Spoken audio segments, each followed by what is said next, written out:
So welcome back to my YouTube channel and हम season 2 start कर चुके हैं। सीज़न 2 में हम लोगों ने चैप्टर स्टार्ट किया है applications of Newton's laws of motion, जिसमें हमने फ्रिक्शन पढ़ चुके हैं।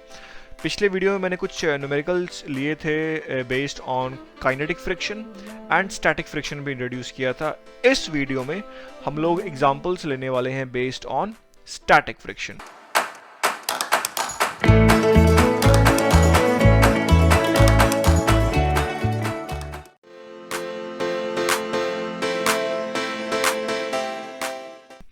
So first question on your screen now।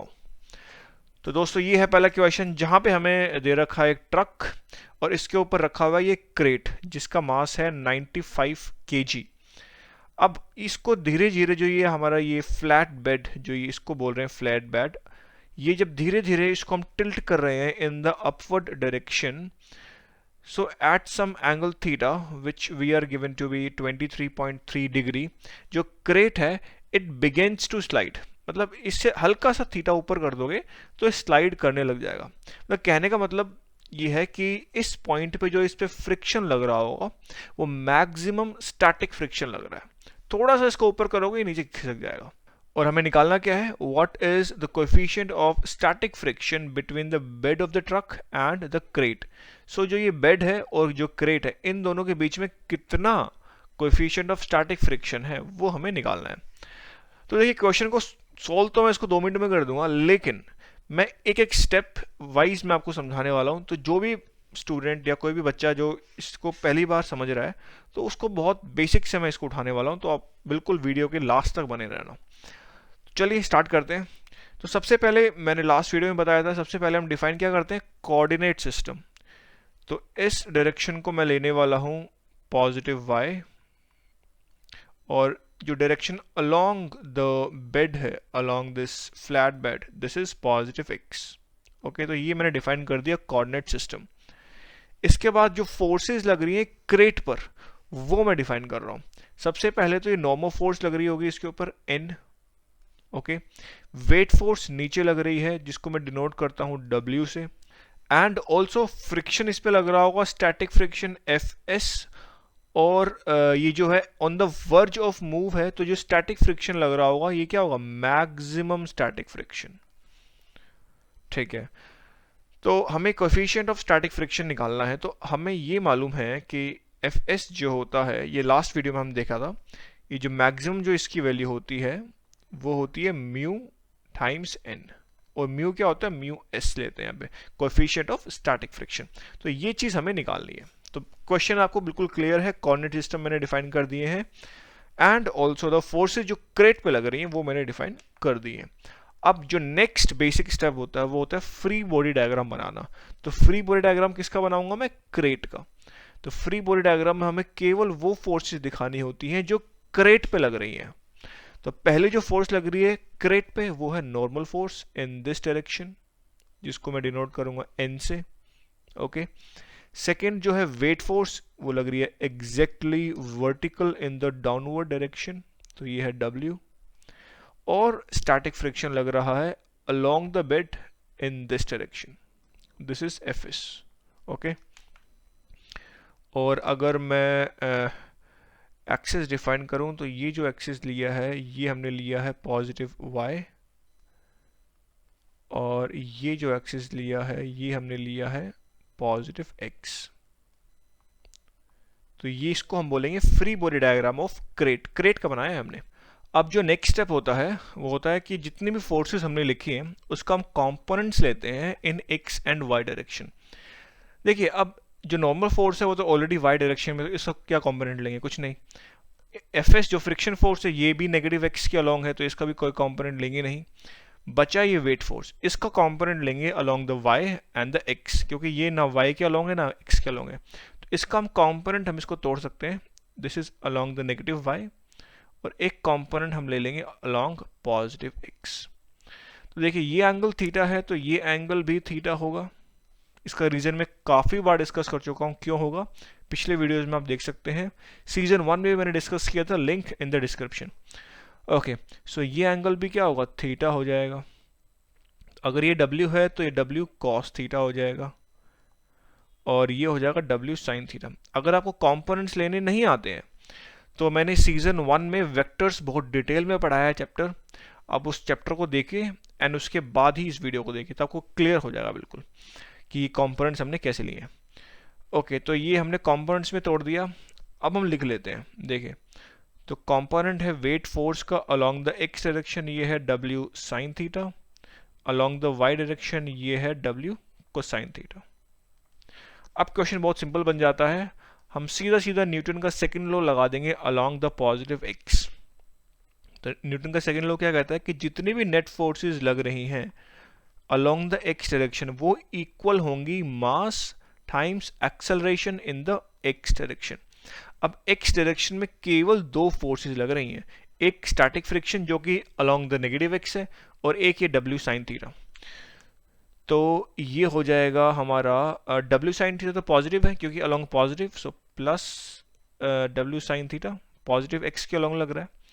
Then Fs है तो माइनस लेंगे क्योंकि अलोंग नेगेटिव एक्स है तो माइनस Fs। ये किसके बराबर हो जाएगा, mass times acceleration in the X direction. Now इस पॉइंट पे जो हमारा क्रेट है it is on the verge to slide कर नहीं रहा है, ऑन द वर्ज है। तो मतलब जब चीज स्लाइड कर ही नहीं रही है तो एक्सेलरेशन तो क्या होगी, जीरो। तो ये पूरी टर्म क्या हो जाएगी, जीरो। ये भी क्या हो जाएगा, जीरो।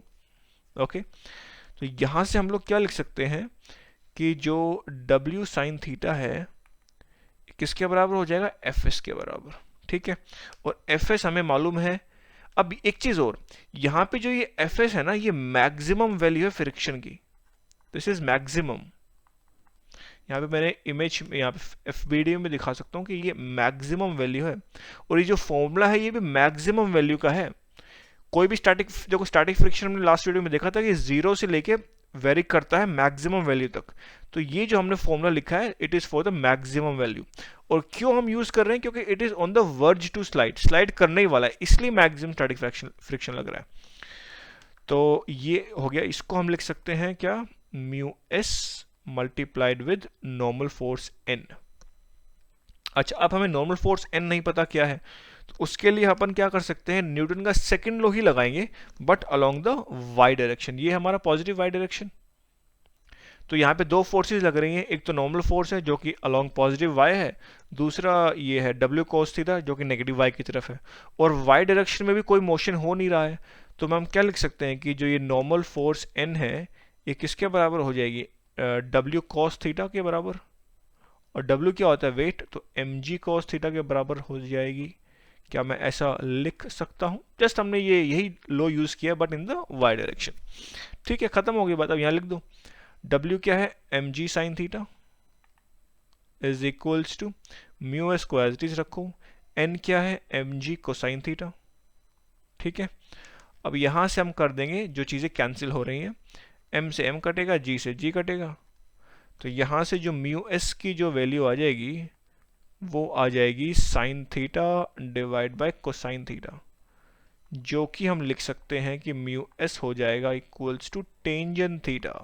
ये बहुत ही इंपॉर्टेंट एक्सप्रेशन है, ये लोग डायरेक्टली इस रिजल्ट को यूज करते हैं, लेकिन मैंने आपको बिल्कुल बेसिक से बताया कि ये रिजल्ट आया कैसे।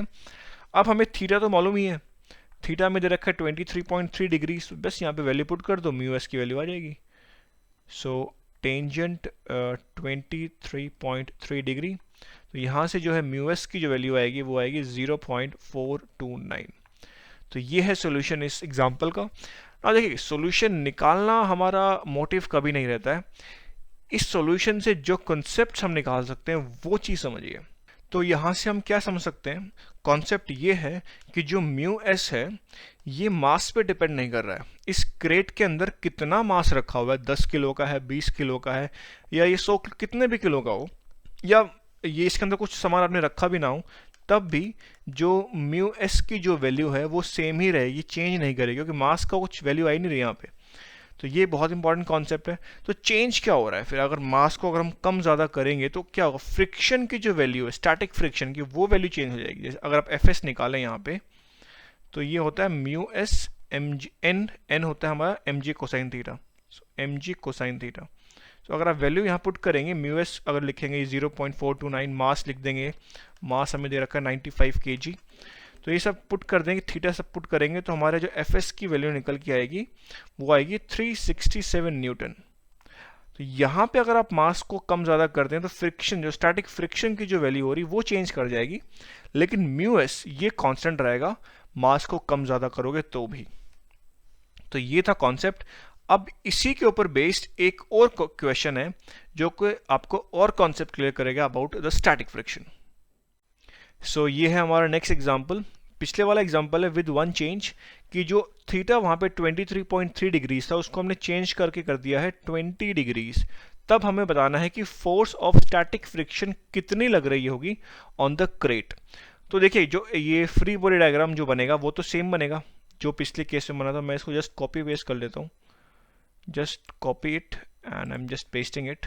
सो मैंने जस्ट कॉपी पेस्ट कर लिया है। इसमें एक बहुत बड़ी चेंज ये आने वाला है कि जो ये स्टैटिक फ्रिक्शन लग रहा होगा ये अब मैक्सिमम नहीं होगा, क्योंकि उस केस में क्या था, जो ये क्रेट था हमारा ये on the verge of moving down था, तब जो स्टैटिक फ्रिक्शन लग रहा था एफएस वो मैक्सिमम लग रहा था। बट इस केस में स्टैटिक फ्रिक्शन मैक्सिमम नहीं होगा, और जो हमने फॉर्मूला लिखा था ना एफएस मैक्सिमम का, ये mu times mu s multiplied with N, ये जो लिखा था यहाँ पे हम ये यूज़ नहीं कर पाएंगे, क्योंकि जो स्टैटिक फ्रिक्शन है ये मैक्सिमम है ही नहीं यहाँ पर, क्योंकि एंगल कम कर दिया गया, 20 डिग्रीज कर दिया गया, और ये on the verge of slipping है ही नहीं। इसलिए हम ये फॉर्मूला यूज़ यहाँ पे इस पॉइंट पे नहीं कर सकते, क्योंकि इस वक्त जो एफ की जो वैल्यू होगी वो ग्रेटर तो होगी 0 से, लेकिन कम होगी म्यू टाइम्स एन के, म्यू एस टाइम्स एन के, ये वैल्यू होगी एफ की। अब क्या होगी ये हमें न्यूटन के सेकेंड लॉ से पता चल जाएगी क्या होगी। तो इस केस में भी हम वही न्यूटन का सेकेंड लॉ लगाने वाले हैं इन the X direction. So x direction में केवल दो फोर्सेस लग रही हैं, एक तो है एफ एस जो कि अलॉन्ग नेगेटिव एक्स है तो माइनस कर देंगे, प्लस ये डब्ल्यू साइन थीटा प्लस की तरफ है तो प्लस डब्ल्यू साइन थीटा, और ये किसके बराबर होता है एम टाइम्स ए एक्स। अब क्योंकि ये रेस्ट पे है, एक्सेलरेशन तो है नहीं, तो ये हो जाएगा 0। तो यहाँ से जो स्टैटिक फ्रिक्शन की वैल्यू आएगी एफ एस ये हो जाएगी डब्ल्यू साइन थीटा के बराबर, और डब्ल्यू होता है एम जी, तो एम जी साइन थीटा के बराबर। तो यहाँ पे जो स्टैटिक फ्रिक्शन एफ एस की जो वैल्यू लग रही होगी, मास हमें क्रेट का दे रखा था 95 kg, जी की वैल्यू तो होती ही है स्टैंडर्ड 9.81, और साइन थीटा, थीटा इस केस में हो जाएगा 20 डिग्रीज। इसको आप सॉल्व करेंगे तो जो हमारा फ्रिक्शन की वैल्यू आएगी वो आएगी 319 न्यूटन। देख रहे हो फ्रिक्शन की वैल्यू कम हो गई है। अगर आप यहाँ चेक करो तो हमने यहाँ पे फ्रिक्शन की वैल्यू निकाली थी 367 न्यूटन, और ये था मैक्सिमम। बट इस केस में क्योंकि एंगल कम हो गया, it is not on the verge of slipping, तो जो स्टैटिक फ्रिक्शन लग रहा है वो केवल इतना लग रहा है 319 न्यूटन। अगर हम इसको बढ़ा देते हैं 23.3 डिग्री सेल्सियस तक तो ये फ्रिक्शन की वैल्यू बढ़ जाएगी और ये on the verge of sleeping होगा।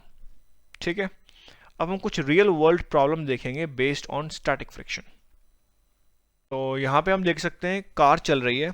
अब हमें ये बताना है कि जो ये टायर है इनके ऊपर जो फ्रिक्शन है वो स्टैटिक फ्रिक्शन लग रहा है कि काइनेटिक फ्रिक्शन लग रहा है, गिवन दैट कि जो टायर है they are rolling freely roll कर रहे हैं। तो हमें बताना है कि जो फ्रिक्शन है वो स्टैटिक होगा या काइनेटिक होगा। अब देखने में तो लग रहा है कि ये मोशन में है। अब जब चीज़ मोशन में होती है तो हम क्या पढ़ के आए थे कि जो फ्रिक्शन लग रहा होता है वो होता है काइनेटिक फ्रिक्शन, बट एक्चुअल में काइनेटिक नहीं, यहाँ पे स्टैटिक फ्रिक्शन लग रहा है। ये बहुत ही तगड़ी चीज़ है। बट ये स्टैटिक फ्रिक्शन क्यों लग रहा है? Because the bottom of the tyre is in static contact with the road. मतलब इसको कुछ इस तरीके से समझिए कि जैसे ये रोल कर रहा है यहाँ पे ग्राउंड के साथ, अब किसी भी इंस्टेंट पे अगर इसका पॉइंट ऑफ कॉन्टैक्ट देखोगे तो ये हमेशा एक स्टैटिक कॉन्टैक्ट बनाएगा विद द रोड। इसको आप इसके एग्जांपल से भी समझ सकते हैं। फॉर एग्जांपल आप चल रहे हैं, आप वॉक कर रहे होते हैं, तो जब आपका ये वाला फुट ग्राउंड पे है तो ये वाला फुट जो पीछे वाला ये ऑन द वर्ज है कि ये ऊपर उठ के आगे आएगा। जब जितनी देर में आगे यहाँ पे उठ के यहाँ पे आया तब तक ये वाला फुट जो है ग्राउंड पे ही रहा। आप समझ रहे, एक फुट ग्राउंड पे रहता है, दूसरा फुट चल रहा होता है, ऊपर हवा में होता है। तो जब ये फुट ग्राउंड पे है तो जो फ्रिक्शन जो आपके पास लगा हुआ है वो होगा स्टैटिक, क्योंकि ये रुका हुआ है। चल तो आपका ये वाला जो दूसरे वाला पार्ट है, ये वाला फुट है, ये पीछे से ऊपर आ गया, तब तक आप देखोगे ये रुका हुआ है एक जगह, आप देख सकते हैं यहाँ पे इस एग्जांपल से भी। तो कुछ इस तरीके से होता है। तो बेसिकली कहने का मतलब ये है कि स्टैटिक फ्रिक्शन लग रहा होता है, ना कि काइनेटिक फ्रिक्शन। एक और एग्जांपल हम देखते हैं। तो इस एग्जांपल को समझने से पहले एक चीज़ आपको बिल्कुल क्लियर होनी चाहिए। अगर जो टायर है, अगर कार के टायर अगर रोलिंग कर रहे हैं, तब तो जो फ्रिक्शन है वो स्टैटिक फ्रिक्शन लग रहा है, जो हमने पीछे देख के आए। लेकिन अगर कार स्किड कर रही है, स्लिप हो रही है कार, उस वक्त जो फ्रिक्शन लग रहा है वो होता है काइनेटिक फ्रिक्शन लग रहा होता है टायर और रोड के बीच में। ओके, तो यहाँ पे आप देख सकते हैं कि कार जो है ये स्किड कर रही है और ये कार आराम से रुकी है। तो दोनों में फ़र्क क्या है ये समझिए। तो ये कार तो है हमारी विद एबीएस। अब एबीएस क्या होता है? एंटी लॉक ब्रेकिंग सिस्टम होता है। कुछ कारों में ये दिया जाता है, किसी किसी में नहीं होता है। तो हमने दो कार ले रहे हैं, एक है विद एबीएस, एक है विदाउट एबीएस। यहाँ पे एबीएस है नहीं। तो दोनों में फ़र्क क्या है? तो देखो, जब ये वाली कार पे जब हम यहाँ पे ब्रेकिंग स्टार्ट करते हैं, दोनों कार में इस पॉइंट पे हम ब्रेकिंग स्टार्ट कर रहे हैं, ठीक है, और दोनों इनिशियली सेम स्पीड से मूव कर रहे थे। सपोज 60 माइल्स पर आवर पे ये मूव कर रही है। अब यहाँ पे हम दोनों कार पे ब्रेक लगाना चालू करेंगे। अब क्योंकि इस कार में एबीएस है, तो होगा क्या, जब हम इस पे ब्रेक लगाएंगे ना, तो अगर आप ब्रेक लगा के रखोगे तो क्या होती है, कार स्किड करने लग जाती है, मतलब स्लिप करने लग जाती है। बट जिस कार में एबीएस होगा वो कार स्किड नहीं करेगी। क्यों? क्योंकि एबीएस एक सिस्टम ऐसा होता है, इलेक्ट्रॉनिक सिस्टम है बेसिकली। वो जैसे ही कार को स्किड करने वाली होती है, तो वो जो ब्रेक का जो इफेक्ट है वो ख़त्म कर देता है, तो वापस वो रोल करने लग जाती है। तो बेसिकली इतना समझिए कि एबीएस से चीज़ स्किड नहीं करती, वो प्योर रोलिंग में रह जाती है। और प्योर रोलिंग में रहने के कारण जो हमारे पे जो फ्रिक्शन लग रहा है टायर और रोड के बीच में, वो होता है स्टैटिक फ्रिक्शन। तो यहाँ पे जो फ्रिक्शन लग रहा है स्टैटिक, और यहाँ पे जो फ्रिक्शन लग रहा होगा वो होगा काइनेटिक।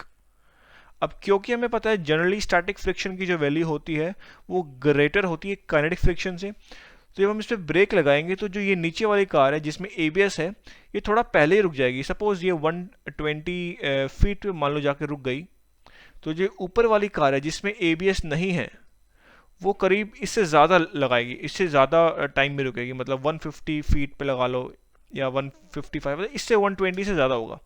तो बेसिकली हम इसको एबीएस का यूज़ इसीलिए कर रहे हैं क्योंकि हम चाहते हैं कि जो टायर के बीच में और जो रोड के बीच में जो फ्रिक्शन लग रहा हो वाइल ब्रेकिंग, वो स्टैटिक रहे। स्टैटिक की वैल्यू में से ज़्यादा होगी with respect to this kinetic. तो ये एक रियल वर्ल्ड प्रॉब्लम है based on the static friction. तो विद दिस हमने पूरा डिटेल में पढ़ लिया है स्टैटिक फ्रिक्शन क्या होता है, काइनेटिक फ्रिक्शन क्या होता है, विद एग्जांपल्स। अब मैं आपको एक होमवर्क प्रॉब्लम देने वाला हूं जो आपको खुद से करनी है और उसका आंसर आपको खुद से कमेंट में लिखना होगा। सो ये है प्रैक्टिस प्रॉब्लम आप लोगों के लिए जो आपको खुद से करनी है। यहाँ पे एक ब्लॉक हमें दे रखा है jet rest on rough and horizontal surface. हम फोर्स लगा रहे हैं, किसी भी डायरेक्शन में लगा रहे हैं। कभी हम ए में लगा के देख रहे हैं, फिर बी डायरेक्शन में लगा रहे हैं, देन सी में, एंड फाइनली विद डी। हमें ये बताना है, we have to rank the direction in the order of increasing force required to move the block। Suppose हम ए डायरेक्शन में हमने फोर्स लगाई, तो कुछ फोर्स लगाई होगी एफ ए, फिर हमने लगाई बी डायरेक्शन में तो कुछ फोर्स लगाई होगी F B, then similarly F C, F D. तो हमें ये बताना है कि कौन सी फोर्स हमें मिनिमम लगी इसको मूव करने में और कौन सी फोर्स मैक्सिमम लगी। और अगर कहीं टाई हो रहे हैं, अगर कोई फोर्सेस इक्वल आ रही है तो वो भी आप लिख सकते हैं। सो बेसिकली आपको इंक्रीजिंग ऑर्डर में फोर्स की वैल्यू बतानी है। वैल्यू नहीं, सिर्फ बताना है कि हाँ ये एफ डी ज़्यादा होगा या एफ ए ज़्यादा होगा, ये सब हमें बताना है। सो इसी के साथ इस वीडियो का अंत करते हैं एंड नेक्स्ट वीडियो में हम नया टॉपिक स्टार्ट करेंगे, springs and strengths. So till then, good bye.